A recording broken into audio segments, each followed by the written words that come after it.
directbeats.com.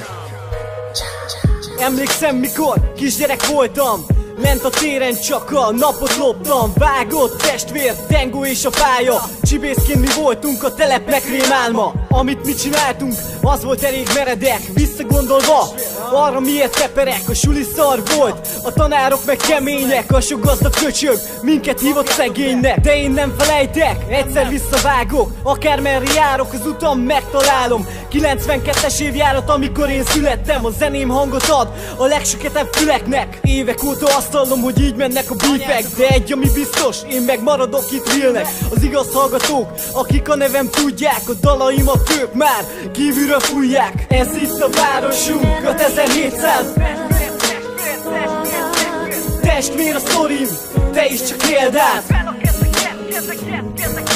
Ez itt a városunk, a 1700.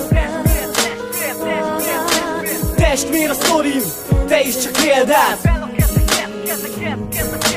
Testvér, én itt nőttem fel, de nem találkoztam bőcsebbel. Pár ember meg el van itt szállva, kiad egy zenét és a város szárja. Ez nekem így jó, hogy csak a kurva és csak a ringyó. Nekem nem tetszik és nekem jó, hogy ugatni tudtok, hát igaz sem ó. Itt semmi se jó, de mindenki változik, csak az olyan, aki csak károg így. Mások csak oltani tudnak a kezük meg, nem ragad tolla. Én megmondtam, hogy megyek előre a gyomromba, meg ott van a lőre. Barát az ellen, meg ellenfél, tartalom frontot, akárki jöhet még. Ez itt a városunk, a 1700. Testvér a sztorim, te is csak éld át. Ez itt a városunk, a 1700. Testvér a sztorim, te is csak éld át.